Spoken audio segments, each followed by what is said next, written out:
Bonsoir à tous. À la une de ce journal, l'insécurité règne toujours à Mbomane, cette banlieue de Yaoundé, tristement célèbre en raison d'une série de crimes et de trafic d'organes perpétrés dans cette partie de la cité capitale du Cameroun, que sont devenues les mesures gouvernementales annoncées il y a près de 5 ans pour assainir cette banlieue en proie à l'insécurité. C'est une enquête à suivre en ouverture de ce journal. Un tourbillon judiciaire frappe de plein fouet des familles africaines présidentielles après le fils du président équato-guinéen, c'est la fille et le gendre du président congolais qui sont mis en examen dans le cadre d'une affaire de biens présumés mal acquis en France. On en parle dans ce journal.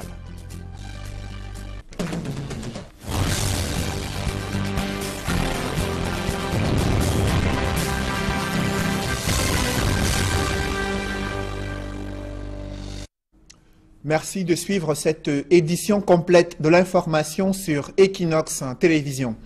C'est toujours le cauchemar pour des populations résidant à Mbomane, cette banlieue située à Yaoundé, près de 5 ans après une série noire de crimes et de trafic d'organes perpétrés et commis dans ce quartier. L'insécurité y règne toujours au grand désarroi des populations. Joël Essenge et Ike Cyril.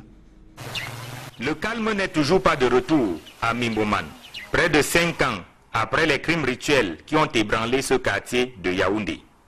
Au lieu dit Mbomane École, par exemple, les populations continuent de vivre la peur dans le ventre.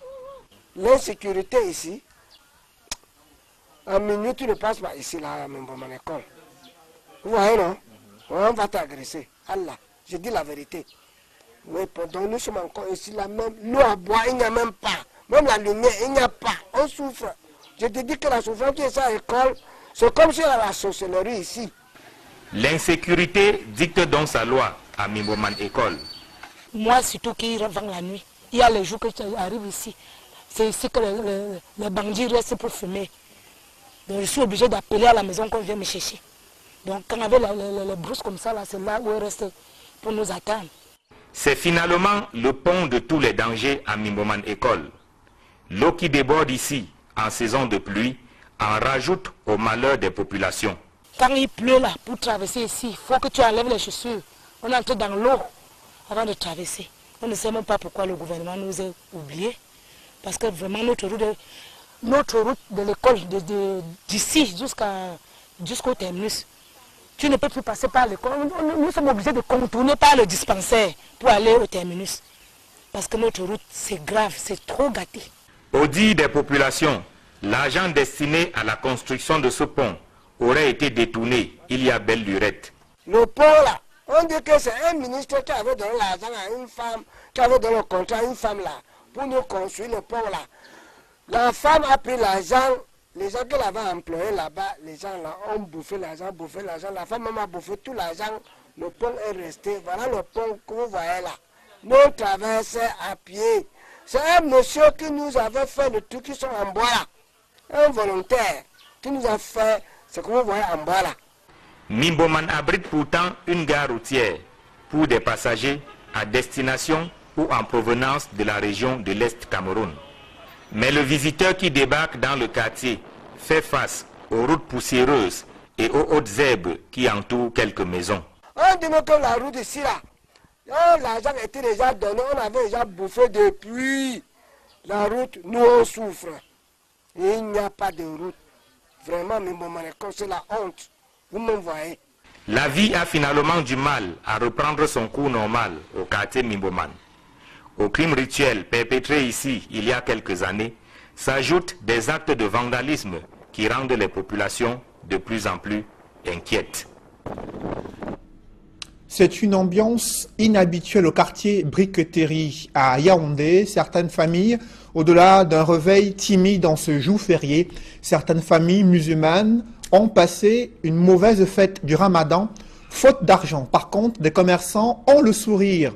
Ce lundi, ils disent avoir réalisé de bonnes affaires durant la célébration de la fin du jeûne du mois de Ramadan. Emmanuel Job et Marcelin Gansop.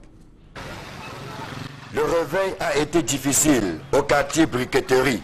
En outre passage, aux premières heures de la matinée, plusieurs boutiques était encore fermée, en plus d'une circulation moins dense que d'habitude. Rien à voir avec l'ambiance des jours ordinaires. Vous voyez, c'est la deuxième journée de la fête. Et comme on dit au quartier, c'est naze. Pas de circulation, il n'y a pas l'argent. Il y a aussi moins de gens qui sont bien habillés. Je passais toute une journée hier à recevoir des amis, à recevoir des invités, la famille. Aujourd'hui, je me suis rappelé de ma machine.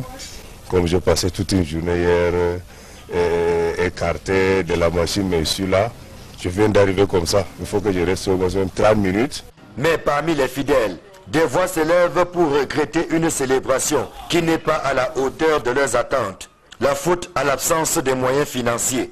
Mes amis, ma connaissance, les gens chrétiens et les païens, personne n'a été invité parce qu'il n'y a rien à la maison. Nous sommes des responsables et il n'y a pas l'argent. C'est honteux de faire venir un frère, il n'y a rien à manger, il n'y a rien à boire. Donc ne voyez pas quand même qu'on est vêtu comme ça, ça c'est la bonne face, juste. Si on avait des moyens, on restait à la maison, on recevait les amis, la famille. Bon, moi, je suis sorti de chez moi, je suis venu rester là, je suis juste à côté, mais je ne suis pas à la maison. Même s'il y en a qui viennent là-bas, ils ne vont pas me trouver.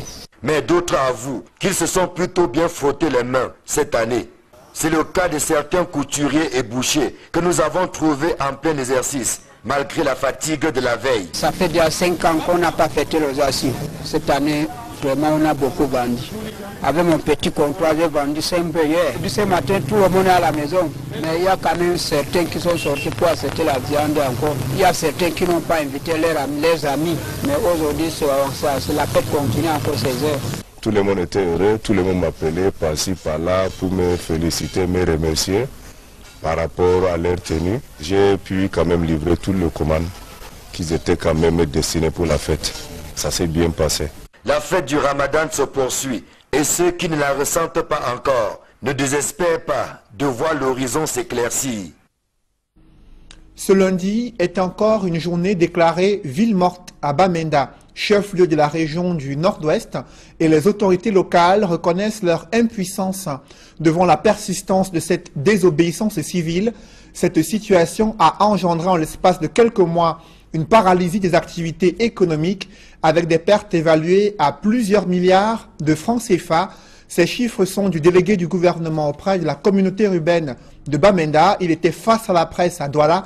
Il fustige les instigateurs de ces journées de ville morte à Bamenda. Compte rendu, Éric Martial Ndiomo. Le délégué du gouvernement auprès de la communauté urbaine de Bamenda avoue l'échec et l'impuissance des autorités devant les actes de vandalisme perpétrés par des personnes identifiables. Je peux vous dire que les animateurs, tous ces mots d'ordre peuvent être comptés sur les lois. Ils sont particulièrement même la diaspora, bien qu'ils aient quelques-uns parmi eux qui sont ici sous couvert. La situation reviendra très bientôt à la normale selon Vincent Doumundi. L'usure du temps essoufflera ce mouvement, d'où l'appel lancé aux populations de la ville de Bamenda afin qu'elles puissent braver les mots d'ordre de ville morte. Il est tout simplement question de temps pour que les populations comprennent. Et puis aussi, nos populations ne veulent jamais prendre le risque. Quant à nous autres, par exemple au niveau de la communauté urbaine de Bamenda, nous avons à plusieurs reprises appelé nos commerçants dans nos marchés à ouvrir leurs boutiques. Depuis le déclenchement des manifestations en décembre 2016 et par la suite des villes mortes, les pertes sur le plan économique sont énormes selon le délégué du gouvernement auprès de la communauté urbaine de Bamenda qui évalue à plusieurs milliards de francs CFA. C'est un milliard.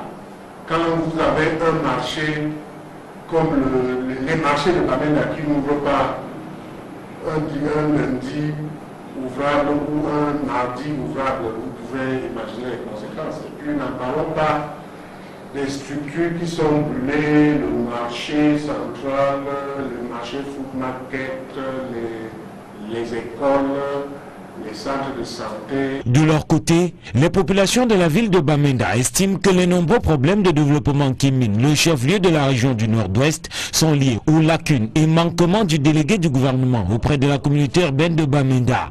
Elle décrit le manque d'entretien des routes, la gestion approximative des marchés, entre autres. Ces revendications faisaient partie des récriminations brandies par Mancho Bibixi lors de la grande manifestation de décembre 2016 à Bamenda. Un autre casse-tête pour les pouvoirs publics, c'est le désenclavement des zones à fort potentiel économique. Pourtant, une étude révèle le potentiel du transport fluvial au Cameroun. L'identification et l'aménagement des tronçons navigables apparaissent comme une solution. Cependant, elle est jusqu'ici négligée par les pouvoirs publics. D'autres précisions dans ce reportage signé Marcelin Gansop. Le Cameroun regorge d'importantes ressources hydrologiques. Et pourtant, le transport fluvial, pratiqué de manière artisanale, balbutie encore. La faute à une absence criarde de planification et de programmation stratégique de ce secteur, pourtant rentable. Il convient de noter que jusqu'à ce jour, le Cameroun ne disposait pas de données fiables et d'une stratégie élaborée pour le programme intégré de ce sous-secteur. Et pourtant, des activités artisanales de transport fluvial sont menées dans les fleuves camerounais en marge de toute réglementation. Et les performances réalisées dans ce secteur sont par conséquent très peu satisfaisantes. C'est fort de ce manquement préjudiciable au développement du secteur que l'autorité portuaire nationale a décidé de se doter d'un schéma directeur d'aménagement et d'exploitation des voies navigables au Cameroun. Il est question, en tirant les leçons de l'étude qui a été réalisée, d'adopter un programme des investissements qui devrait permettre d'améliorer et de développer la navigation fluviale, contribuant ainsi au désenclavement des régions à fort potentiel économique. Le projet pilote, on a parlé de cas de fleuve Ouri entre Douala et Yabassi, où la distance est d'à peu près 67 km par voie navigable et qu'on pourrait effectivement tester dans un premier temps pour voir les effets sur le désenclavement de la région et également le désenclavement des bassins de production. Et la prochaine étape, c'est qu'il y a des études complémentaires pour permettre, n'est-ce pas, d'identifier, après ce projet pilote, ceux qui pourront être faits. On a parlé par exemple de la base Sanaga, donc entre EDA et l'océan, pour permettre de développer le potentiel non seulement touristique, mais également d'approvisionner l'usine Alikam par voie navigable. On connaît surtout la saturation et la dangerosité de la route entre Douala et Idéa. L'étude dont la restitution a été faite à Yaoundé propose un plan d'action qui, en cas de réalisation, tournera la page des balbutiements du transport fluvial au Cameroun. Toujours en économie, un barrage d'eau riche en poissons suscite l'intérêt des pêcheurs à Lompanga, dans la région de l'Est. Et les revenus que génèrent ces ressources halieutiques suscitent déjà également quelques tensions entre pêcheurs et riverains. La Banque mondiale et les autorités locales ont élaboré des stratégies d'encadrement de l'activité de pêche autour du barrage de Lompanga. Reportage Benjamin Essam. C'est un véritable défi que doit relever Electricity Development Corporation au lendemain de la mise en eau partielle du barrage de Lompanga. Ce remplissage a créé un environnement de pêche favorable qui a engendré un afflux de populations, majoritairement des pêcheurs provenant du lac Tchad, des autres barrages de retenue du Cameroun et de l'étranger. La population a passé de moins de 1000 à quelques 10 000 âmes, ce qui fait qu'il était question de gérer ces externalités dues au fait que ces populations qui viennent d'ailleurs viennent s'installer dans des conditions précaires. Cette immigration exponentielle exerce une forte pression sur l'organisation sociale, les ressources foncières et même les infrastructures socio-économiques et communautaires. Et cela engendre des problèmes sanitaires, ça engendre des problèmes d'occupation spatiale désordonnée et en même temps ça engendre aussi des problèmes de déforestation sauvage, tout doit retenir. Et il fallait qu'on organise ce cadre de concertation.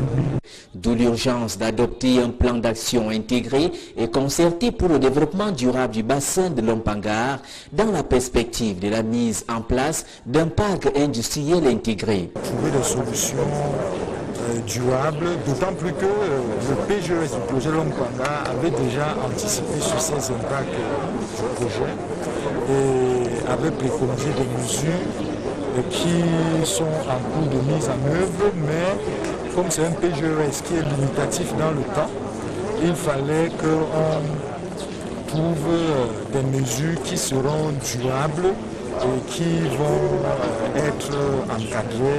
Pour le gouverneur de l'Est, Lompangar est un véritable pôle économique dans la perspective des programmes prévus dans le champ général de reconstruction de l'industrie nationale du plan directeur d'industrialisation. C'est un coup de projecteur inédit sur l'histoire du Cameroun. Une série intitulée Awawishis retrace en une vingtaine d'épisodes les premiers contacts entre le peuple camerounais et les Allemands. Au-delà du traité Germano-Douala, le célèbre réalisateur Jean-Pierre Bekolo met en scène les méandres du Cameroun placés sous protectorat allemand. Emmanuel Diop et Guy Zogo. L'histoire se déroule à la veille de la conférence de Berlin, conférence qui va partager l'Afrique. L'histoire du Cameroun dans le cinéma, ou plutôt le cinéma dans l'histoire du Cameroun, c'est selon au sujet de Awawishis, une série qui vient d'être présentée à la presse. Ce qu'on doit retenir de Awawishis, en fait, c'est que c'est le début d'un long projet, parce que la société Zili se propose de faire le tour de l'histoire du Cameroun en fiction. Et pour nous, et pour tous les Camerounais, je suppose, l'histoire du Cameroun commence avec la signature du traité. C'est pour ça que nous avons commencé avec Awawishis. Réalisée par Jean-Pierre Bekolo, la série Awawishis, qui compte pour ce premier cru 10 épisodes de 26 minutes, revient sur les péripéties qui ont entouré la signature du traité Germano-Douala. Il y est question de lutte d'influence, d'intérêts divers, mais aussi du dash, en d'autres termes, de corruption. Voyons d'abord ce qui est bon pour la patrie. Le sort de ces nègres ne peut que nous intéresser en ce combat. J'avais gardé expressément pour vous. Regardez-moi ces grands-pères qui passent leur temps dans les blablabla et des congossas, alors que King Bell est en train de vendre le pays aux Allemands. Côté casting, la production ne fait pas dans le détail, avec des figures imposantes du landerneau culturel camerounais, à l'instar de Jacques-Greg Belobo et Valérie Ndongo. J'ai été contacté par Jean-Pierre Bekolo, qui m'a proposé de jouer un rôle dans ce film, et puis ça m'a intéressé. Jean-Pierre, c'est quelqu'un que j'apprécie beaucoup, dont j'apprécie le travail. Et donc quand il m'a parlé du film, je n'ai pas hésité, je ne lui ai même pas demandé de quoi il s'agissait. J'ai découvert le scénario et l'histoire sur le plateau de tournage. Je me retrouve dans cette aventure parce que j'ai déjà eu une première aventure avec le cinéaste sur le film Le Président. Et pour ce projet, il m'a contacté et puis il y a eu une très belle coïncidence parce que depuis quelques mois, depuis un ou 2 ans déjà, je lis beaucoup sur l'histoire du Cameroun. Devant un projet aussi porteur, les partenaires suivent, à l'instar d'Equinox Télévision, qui accompagne cette production qu'elle diffusera sur ses antennes. La sortie officielle de Awawishis est prévue le 30 juin à Yaoundé. Tout l'opison de son vrai nom, Koun Mbappé, de Ikori Town, qui, contrairement aux autres.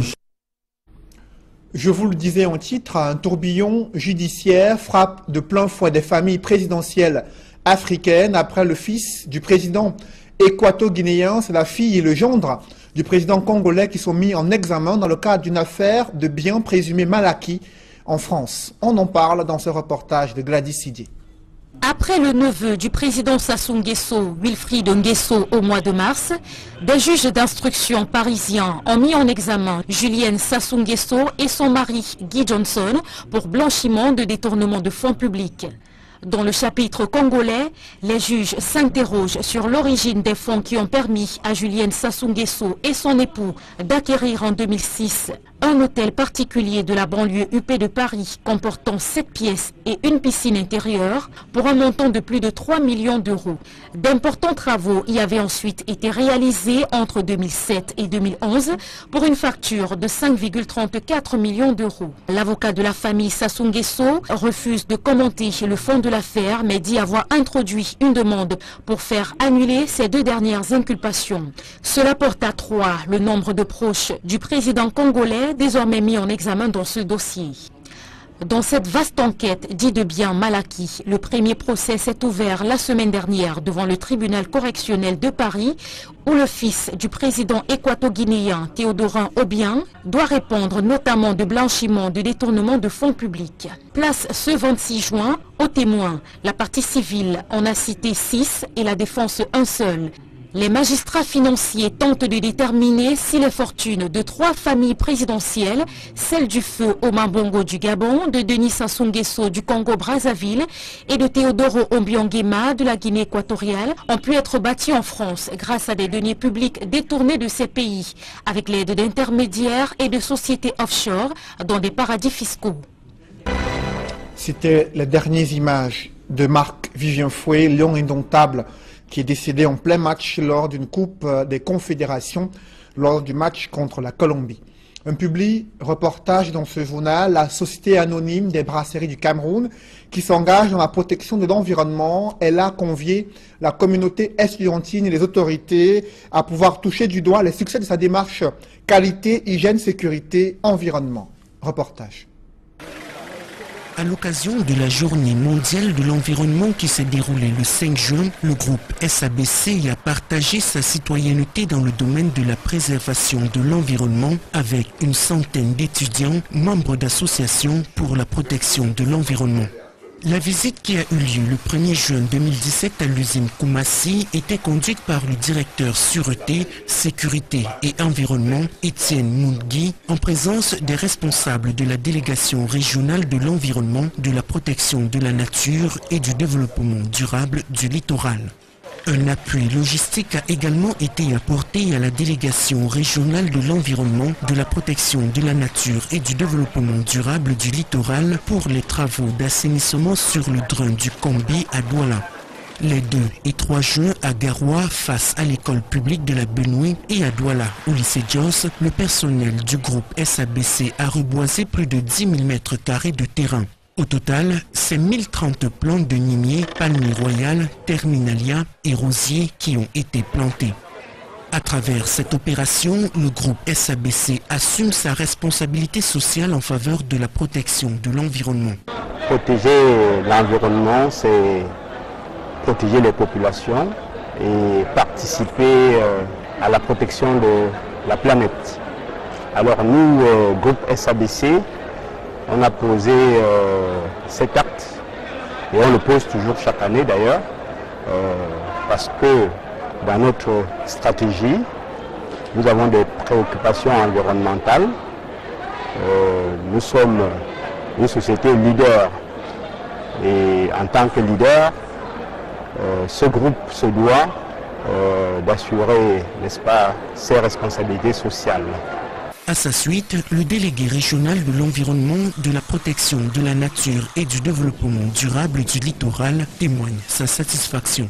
Au terme de cette visite de l'usine des brasseries du Cameroun, de Koumassi ici à Douala, nous sommes totalement satisfaits. Nous apprécions franchement et à sa juste valeur les efforts consentis par les brasseries du Cameroun quant au respect des normes environnementales. Nous avons visité et apprécié la maîtrise totale et efficace de toutes les nuisances sonores, olfactives. Nous avons apprécié surtout la gestion des eaux usées qui est très efficace, un système hyper moderne qui donne vraiment au brasserie du Cameroun toute la valeur attachée à leur certification. Au groupe SABC, aimer la vie, c'est protéger l'environnement. Mesdames, Messieurs, c'est la fin de ce journal. Merci de l'avoir suivi. Restez sur Equinox Télévision.